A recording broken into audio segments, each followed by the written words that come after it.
बस रहने दो खाला, नसीबों का रोना मत रो। तुम्हें कुछ पता भी है?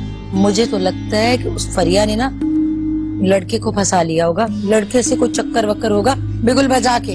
अरे फरिया ऐसी लगती तो नहीं थी। मैंने तो बड़ी कोशिश की कि शादीशुदा तलाक याफ्ता आदमी से इसकी शादी करा दूं, लेकिन जो इसका बाप है ना मसूद, पता नहीं कहाँ से बीच में आ जाता था। प्लीज मेरे साथ ऐसा प्लीज। हाँ मैं इतनी कमजोर नहीं, लेकिन मैं इतनी ताकतवर भी नहीं कि अपने माँ बाप के झुके हुए सरों पर कदम जमा के अपनी फतेह का नारा लगाऊं। तारिम लौट जाओ, मुझे तुमसे कोई बात नहीं करनी, जाओ यहाँ से। मैं कह रही हूँ जाओ। तजर्बे की बात बता रही हूँ। आपकी अम्मा ने कभी भी दिल से मुझे कबूल नहीं किया, क्योंकि मैं आपका इंतखाब थी। अरे वो वक्त और था शबाना, अब तब्दीली आ चुकी है और मुझ में और हमाद में बहुत फर्क है। हम उस वक्त अपनी खुशी का ढंग से इजहार भी नहीं कर सकते थे, लेकिन तुमने हमाद को देखा था, वो कितना खुश लग रहा था। मेरी सहेली, मेरी सहेली, मेरी भाभी।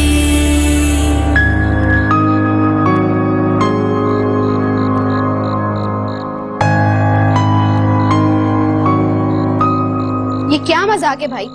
आप इस तरह क्यों कर रहे हैं?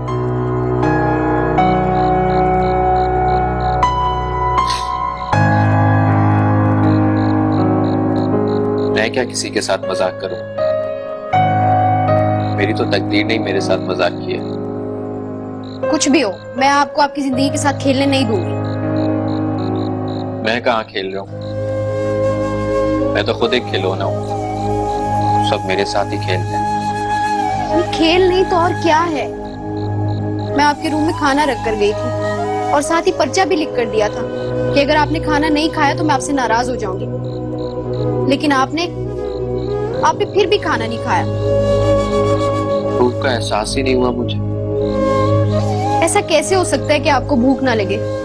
भूख प्यास का एहसास तो दूध पीते बच्चों को भी होता है।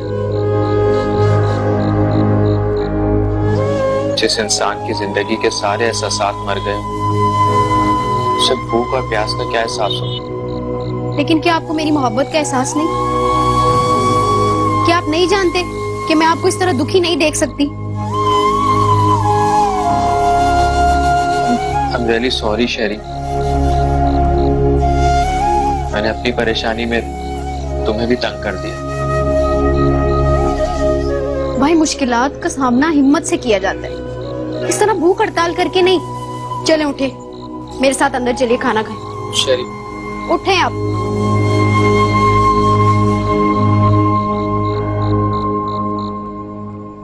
क्या बात है, तुम रोई हो फरीहा? नहीं तो। देखो झूठ ना बोलो। देखो औलाद के मामले में माँ की नजर कभी भी धोखा नहीं खा सकती। जितना रोना है रो लो, लेकिन आगे आगे तुम्हारे लिए ऐश ही ऐश है। अरे मैंने तो कभी सोचा भी नहीं था कि खुशियां इस तरह चलकर मेरे घर के दरवाजे पे आएंगी और मेरे बेटी के नसीब इस तरह जाएंगे। या तुम्हें क्या मिलना था?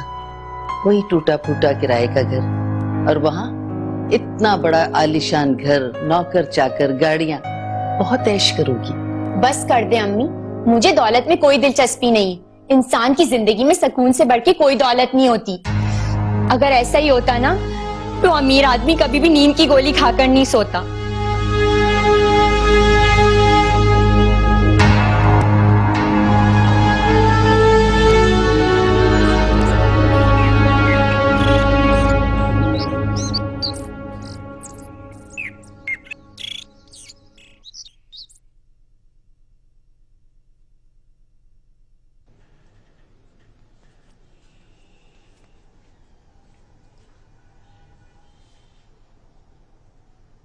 क्या बात है शेरी, इतनी खामोश क्यों?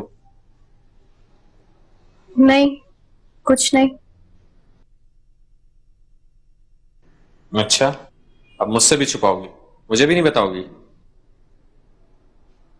वो मैं सोच रही हूँ, हमाद भाई कितने पैसे वाले हैं।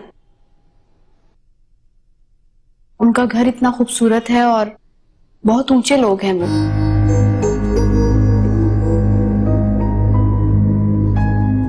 अब मुझे समझ आया फरिया ने क्यों इनकार किया, अपने माँ बाप की इज्जत की आड़ लेकर मुझसे क्यों दूर हो गई। जाहिर है अब माँ की शान और शौकत के आगे मेरी हैसियत ही क्या है। आप दिल छोटा ना करें, मैं एक दफा फरिया बाजी से जरूर बात करूंगी। नहीं, तुम कोई बात नहीं करोगी इससे। मैंने फैसला कर लिया कि मैं उससे बहुत दूर चला जाऊंगा, बहुत दूर।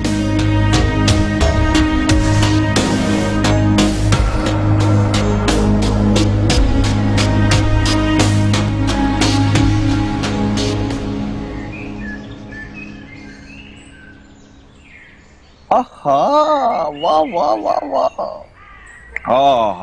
आज तो चाय से ज्यादा सुनहरा रंग हो रहा है। कोई खुशी मिल गई? हाँ, खुशी मिल गई।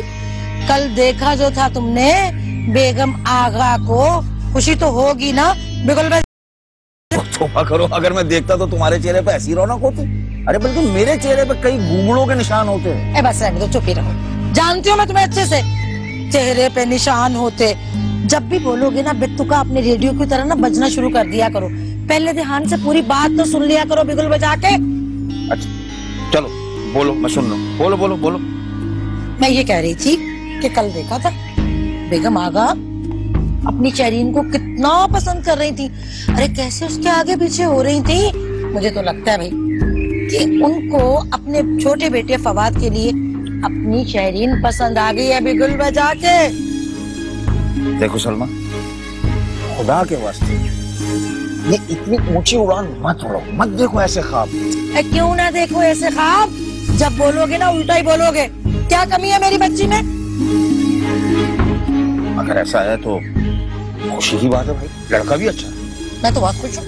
हाँ लेकिन मैंने कल उनका बंगला देखा, अच्छा बंगला है, बेहतरीन फर्नीचर है, कालीन है, कार खड़ी हुई है, किचन बेहतरीन है, बाथरूम साफ शफाफ। एक चीज की कमी ना, वो किस चीज की कमी थी? रेडियो की। उफ मेरे खुदाया, दिल करता तोड़ दो इस रेडियो को। घुमा फिरा के हर बात इस मुँह रेडियो पे क्यों ले आते हो? तुम्हारी मुझे समझ नहीं लगती भाई। मैंने तो ध्यान से हर चीज देखी, मेरी नजर से तो कोई ऐसी चीज नहीं गुजरी जिसकी कमी हो वहाँ पे। तुम ना कुएं के मेंढक हो और कुएं के मेंढक ही रहोगे। बिगुल बजा के पियो चाय।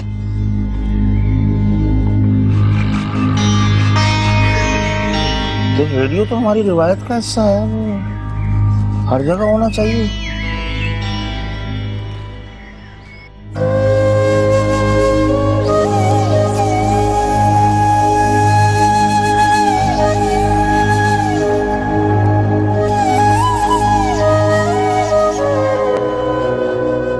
जब आप खुश ही नहीं हैं और आपका दिल भी उदास है, तो फिर आप सुन क्यों नहीं लेती अपने और किसी और के दिल की बात?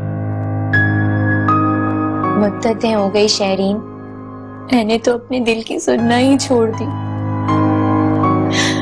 अब तो मेरे कान से वालदैन का हुक्म सुनते हैं। वालदैन का हुक्म या सिक्कों की झनकार और नोटों की चमक? शहरीन, तुम अभी बहुत छोटी हो, तुम्हारा बोलना ठीक नहीं। मैं सिर्फ उम्र में छोटी हूँ फरिया बाजी। शुक्र है कि मैं किरदार की छोटी नहीं हूँ आपकी तरह।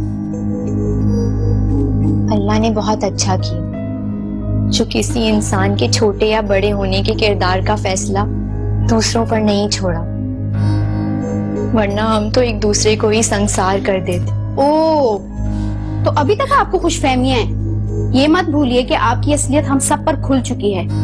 अगर आपको दौलत ही चाहिए थी तो आप मेरे भाई से कह देती, उसके कुछ बनने का इंतजार तो कर लेती। मगर नहीं, आप तो इंतजार कर ही नहीं सकती ना। आप तो इतनी बेहिस हैं। आपको तो शॉर्टकट चाहिए था, शॉर्टकट, जो आपको इतनी आसानी से मिल भी गया है। खैर, याद रखिएगा, मैं आपको कभी माफ नहीं करूंगी, कभी नहीं। शहरीन, शहरीन मेरी बात सुनो। शहरीन,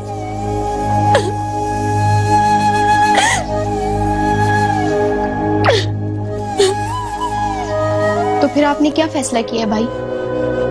लाइफ कैसी गुजारनी है आपने? मैं क्या सोच सकता हूँ, किसी किस्मत ने उसे एक दफा ठुकरा दिया, वो वो इंसान तो अपनी मंजिल का तयन खुद नहीं कर सकता, वो तो अपने आप को हालात के रहने करम पे छोड़ देता है। तो फिर आप फरिया बाजी को भूल क्यों नहीं जाते? मैंने उनसे बात की थी मगर वो किसी भी तरह अपना फैसला बदलने पर राजी नहीं है। पता है मुझे, जानता हूं।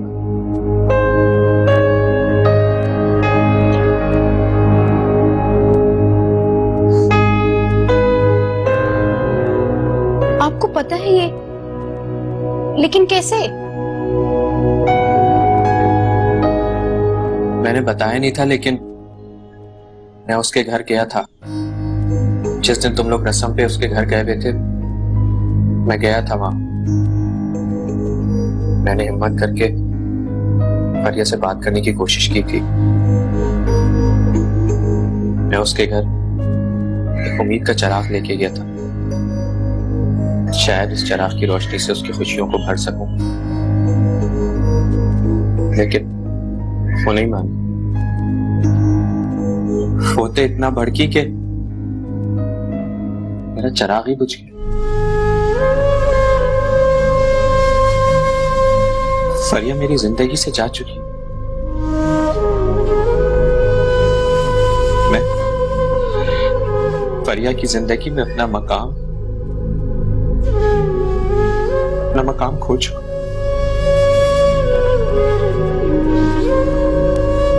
किसी और की हो गई है, उसने किसी और को अपना मान लिया।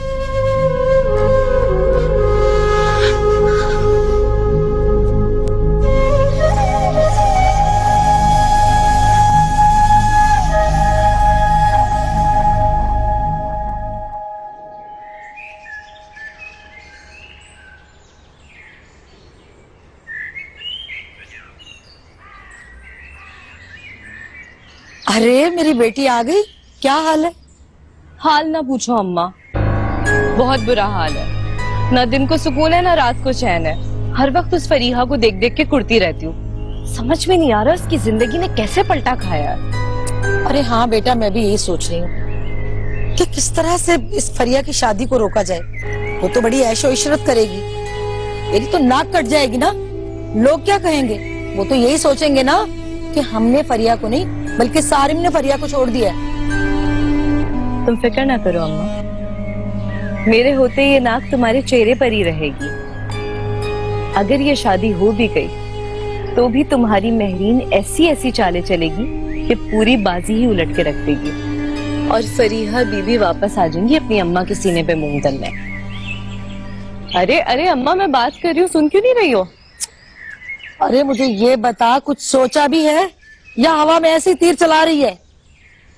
अम्मा, एक आइडिया आया तो है मेरे दिमाग में, तभी तो दौड़ी चली आई तुम्हारे पास। हाँ हाँ बोल बोल, जब भी तो हर बात में तुझसे करती हूँ। शरीन तो किसी काम की नहीं। अम्मा तुम ऐसा करो कि सारिम का रिश्ता ले जाओ फरीहा के लिए। है बावली हो गई है क्या? शतरंज का खेल खेलते खेलते सारे के सारे जो घोड़े हैं वो हमारे घर की तरफ तुमने दौड़ा दिए। अरे क्या बात कर रही है तू, बोल।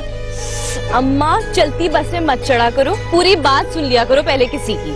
अच्छा बोल। देखो, जब से शबाना खाला बेगम आका के घर से आई है ना, तब से मैंने इनको उदास और फिक्रमंद ही देखा है। उधर फरीहा बीबी भी उखड़ी उखड़ी सी नजर आ रही है। ऐसे में अगर तुम सारिम का रिश्ता लेकर जाओगी ना, तो क्या पता वो लोग हाँ कर दें। और अगर एक बार उन्होंने इस रिश्ते के लिए हाँ कर दी तो फिर फरीहा बीबी का कौन सा ऐश और कहाँ का आराम। ये बड़ी पते की बात की तूने बिगल बजा के। चल चाय पिलाती हूँ। समझ आया आइडिया? हाँ बेटा, सुनती नहीं हूँ पूरी बात, बस वो दिमाग मेरा जो है ना वो चल गया। अस्सलाम वालेकुम। वालेकुम अस्सलाम। मेरीन ऊपर है। अरे शबाना, मैरीन से मिलने कौन आया है? हम तो तुम्हारे पास आए हैं तुमसे मिलने के लिए। हमसे मिलने? हाँ, वो एक खास बात करनी थी। हाँ अशरफ, बोलो क्या बात है? अरे भाई, एफएम के होते हुए शॉर्ट वेव का क्या काम? मेरी क्या मजाल के मैं कुछ बोलूं? हैं? ये तो सलमा बताएगी। हाँ तो सलमा बहन बोले क्या बात है? वो भाई साहब, दरअसल हम सारिन का रिश्ता लेके आए हैं फरिया के लिए। क्या बकवास कर रही हो? होश में हो तुम? अरे इसमें होश में ना आने वाली कौन सी बात है शबाना? भाई जिस घर में बेरी होगी वहाँ पत्थर तो आएंगे ना। जरूर आते, लेकिन नाले के पत्थर और नगीने में फर्क होता है। तुमने ये सोच भी कैसे लिया कि हमारे जैसे नगीने को छोड़ के मैं तुम्हारे नाले के पत्थर से अपनी बेटी का सर फोड़ूंगी? ऐ शबाना, मुंह संभाल के बात कर। तुझे तो उल्टा मेरा एहसानमंद होना चाहिए था। अरे भाई, बेगम आगा के घर उस दिन देख लिया था ना, कैसे वो मेरे और मेरी बेटियों के आगे पीछे हो रही थी। और तुम्हारी किस बात की कदर थी? एक टके की भी इज्जत नहीं थी तुम्हारी। मैंने सोचा कि तुम्हारी बेटी की रुखसती के बाद कहीं उसके साथ भी वो यही सलूक ना करे। सो यही बात मुझे खींच के तुम्हारे घर ले आई। मगर मुझे क्या पता था कि तुम्हारा दिमाग उस बेइज्जती के बाद भी टस से मस नहीं हुआ, बिगल बजा के। अरे चलो भाई चलो, अपने घर का रास्ता लो। तुम जैसे लोगों की बात का जवाब देना भी मैं पसंद नहीं करती। और जहाँ तक बेगम आगा का सवाल है, मैं भी अच्छी तरह देख रही थी। तुम और तुम्हारी बेटियां खामखा घुसी चली जा रही थी हर जगह। अरे बेगम आगा ने तो मेरा ख्याल करके तुम लोगों की इज्जत अफजाई की, और उसके खुलूस को पता नहीं तुम लोगों ने क्या समझ लिया। अरे बस रहने दो, और तुम भी अब मुंह संभाल के बात करना। मुझसे शबाना बताए नहीं हो तुम्हें। अरे मेरे बेटे को कह रही हो ना नाले का पत्थर। देखना एक दिन अगर तुम्हारी बेटी ने उसी पत्थर के साथ अपना नसीब ना फोड़ा ना, तो मेरा नाम भी सलमा नहीं, जो चाहे रख देना बिगुल बजा के। लो सुन लो, ये खातून अपने बेटी के ससुराल वालों से किस तरह बात कर रही है। अल्लाह माफ करे, तौबा तौबा। ऐसी औरत न कभी देखी और न कभी सुनी। बड़ी आई हूं तो। बस चुप करो शबाना, घर आए हुए लोगों के साथ इस तरह बात नहीं करते।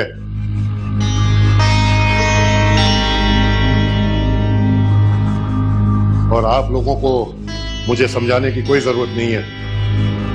आप लोग खुद समझदार हो, और आइंदा इस बात पे कोई बात ना हो तो बेहतर होगा। अजी ठीक है भाई साहब, ठीक है। मैंने तो आप ही का भला सोचा था। मुझे क्या पता था कि आप भी यही बात करेंगे। चले जी, आप क्या मुंह उठा के खड़े हुए बिगल बजा के? चले, मुझे तो तरस आ गया था तो मैं आ गई इसकी तरफ।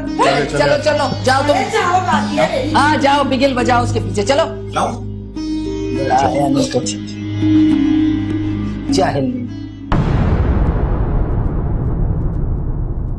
मेरे